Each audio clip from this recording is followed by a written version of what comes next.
हम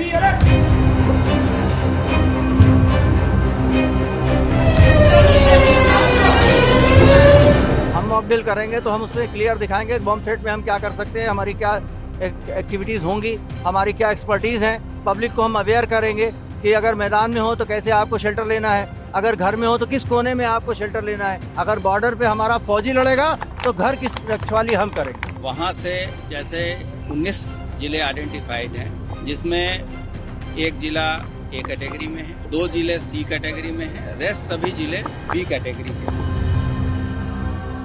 कक्षाओं में बैठे बच्चों को बता दिया गया कि अगर कोई धमाके की आवाज आती है तो उन्हें कैसे खुद का बचाव करना है। राज्यों में सिविल डिफेंस के लोगों को एक्टिव कर दिया गया है ताकि आम लोगों तक जागरूकता फैलाई जा सके कि अगर भारत पाकिस्तान की जंग शुरू होती है तो देश के आम नागरिकों को कैसे खुद का बचाव करना है, एक दूसरे नागरिकों की कैसे सहायता करनी है। प्रधानमंत्री नरेंद्र मोदी ने राष्ट्रीय सुरक्षा से जुड़ी कई हाई लेवल मीटिंग्स की हैं। इन्हीं बैठकों के नतीजे के तौर पर गृह मंत्रालय ने 7 मई को देश के 244 जिलों में मॉक ड्रिल करवाने का फैसला लिया है। ये कोई आम फैसला नहीं है, बल्कि ऐसी मॉक ड्रिल आजाद भारत के इतिहास में 54 साल बाद हो रही है, यानी करीब 5 दशक बाद 7 मई की तारीख को पूरे भारत में हवाई हमले की चेतावनी वाले सायरन बजेंगे। उत्तर प्रदेश में मॉक ड्रिल को लेकर तैयारियां जोरों पर हैं। यूपी के डीजीपी प्रशांत कुमार ने कहा कि सभी जिलों में सिविल प्रशासन, पुलिस प्रशासन, अग्निशमन सेवा और आपदा प्रतिक्रिया बल के साथ मिलकर ये मॉक ड्रिल करेगी ताकि इमरजेंसी की स्थिति में हम इन चीजों से निपट सकें। 7 मई को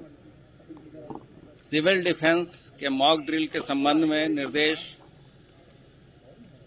भारत सरकार से प्राप्त हुए हैं। वहां से जैसे 19 जिले आइडेंटिफाइड हैं, जिसमें एक जिला ए कैटेगरी में है, 2 जिले सी कैटेगरी में है, रेस्ट सभी जिले बी कैटेगरी के हैं। लेकिन यहाँ की संवेदनशीलता को मद्देनजर रखते हुए शासन द्वारा ये निर्देश दिए गए हैं कि सभी जिलों में और जितने भी हमारे वर्टिकल्स हैं, जैसे सिविल एडमिनिस्ट्रेशन है, पुलिस एडमिनिस्ट्रेशन है, फायर सर्विसेज हैं, डिजास्टर रिस्पांस फोर्स है, सभी के साथ मिलके ये मॉक ड्रिल और प्रिपेयर्डनेस रखा जाए ताकि आकस्मिकता की स्थिति में हम लोग इन चीज़ों से निपट सकें। कोई समय भी तय किया गया है, सभी जगह एक साथ होगी या अलग-अलग जगह होगी? नहीं, ये तो अभी ड्रिल करना है। ये तो स्थानीय स्तर पे इन चीज़ों को इस संबंध में विस्तृत निर्देश शासन से और मुख्यालय से जारी जल्द ही किए जाए।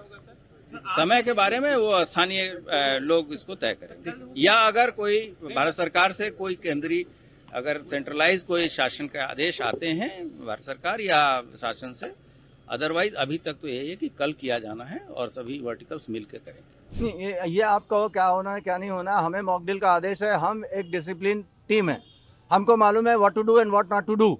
तो हम मॉक ड्रिल करेंगे तो हम उसमें क्लियर दिखाएंगे बॉम्ब थ्रेट में हम क्या कर सकते हैं, हमारी क्या एक्टिविटीज़ होंगी, हमारी क्या एक्सपर्टीज़ हैं। पब्लिक को हम अवेयर करेंगे कि अगर मैदान में हो तो कैसे आपको शेल्टर लेना है, अगर घर में हो तो किस कोने में आपको शेल्टर लेना है, ताकि अगर बिल्डिंग कोलैप्स करे तो आपको दिक्कत ना हो। इस तरीके से हम उनको एजुकेट करेंगे।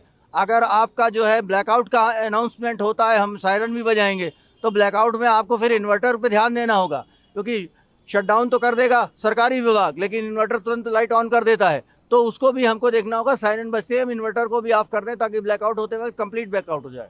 और घरों में पुरानी व्यवस्था टॉर्च वगैरह हम रखें जिससे कि हम अपना काम कर सकें। जिस तरीके से घायलों की अगर बात की जाए, जो घायल होते हैं तो उनके लिए किस तरीके से? अभी आपके सामने मैंने इंस्ट्रक्शंस दिए कि हर वार्डन को ये मालूम होना चाहिए कि उसके आसपास कौन सा हॉस्पिटल है, क्योंकि ऐसी स्थिति में इन सर्विसेज में हम हॉस्पिटल में बेड प्रिक्योर करते हैं, वो बड़े हॉस्पिटल होते हैं, लेकिन वॉर टाइप सिचुएशन में छोटे से छोटे हॉस्पिटल को भी हमारी नॉलेज में होना चाहिए। अगर किसी मोहल्ले में कोई घटना होती है तो वहाँ से कैरी करके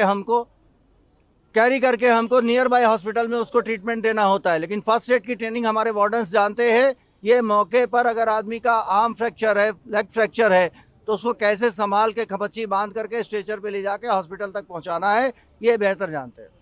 कई बार स्थिति ऐसी आती है जिसमें आप लोगों को भी एकाएक उसमें कूदना पड़ता है। जैसे डिफेंस में लोगों को एक केयर करना होता है, लेकिन कई बार ऐसी स्थिति आती है जिसमें आप लोगों को भी उसका सामना करना पड़ जाता है। नहीं तो हम we are prepare for everything.